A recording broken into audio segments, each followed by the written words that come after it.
Kevy Kev here, and today in Leftist Retardation, I want to talk about this video that's circulating around the internet. Mark Dice just did an analysis of it.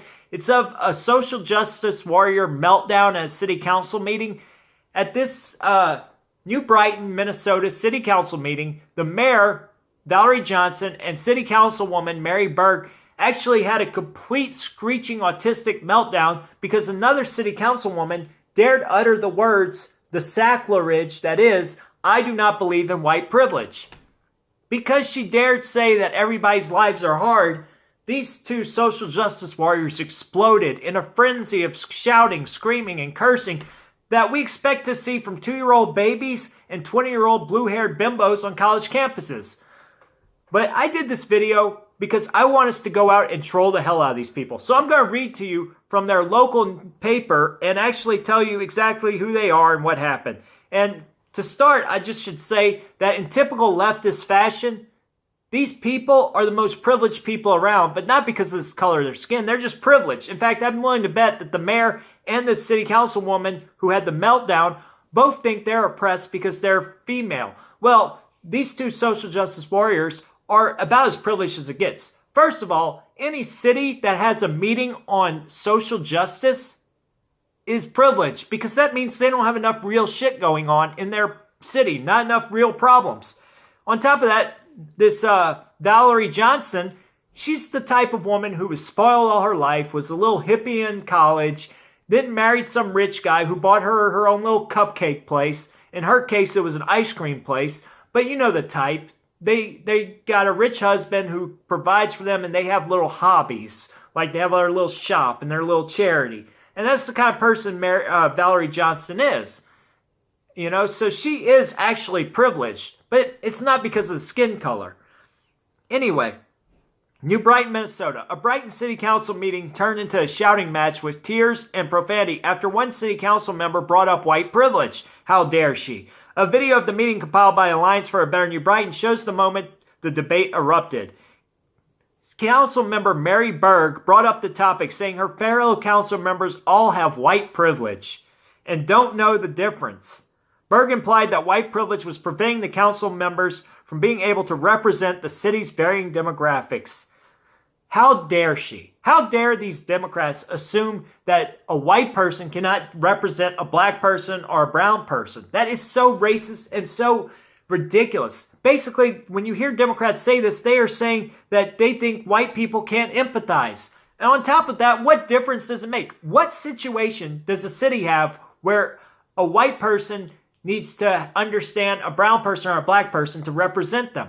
Because you're supposed to be getting jobs, fixing roads, doing stuff like that. Skin color has nothing to do with it. In fact, if you don't focus on skin color, it's less racist because then you're giving equal opportunity to all. Because I'm white, you think I was privileged my whole life. Are you kidding me? Bowman said, that's the woman who was the other city council who caused this thing to erupt. That was her statement that caused this whole frenzy. I don't think you can make such a broad brush and say that we've all been privileged or that we don't understand because we're white. Bowman described her multicultural work, environmental work, and argued the council should focus on differences in culture and tradition rather than the color of skin. How dare she? How dare she hit them with those facts and logic? You know, how dare she insinuate that people should be judged by the content of their character and not the color of their skin? That does not fit into the Democratic agenda today. So, you know, she's committing sacrilege. Mayor Val Johnson jumped into the debate and lashed out at Bowman, calling the council members' comments racist. Because what else does a leftist do when they cannot confront people with facts or make a poignant rebuttal? Well, they call them racist. This is why the left can't win on policy. That's why they always bring up race, because they have nothing else to bring to the table. You are the exact reason we need this commission, the commission about white privilege. If you don't understand white privilege, then you are not representing those people. You are not willing to listen to them and to what you have just said is one of the most racist, and then she got cut off. She started crying.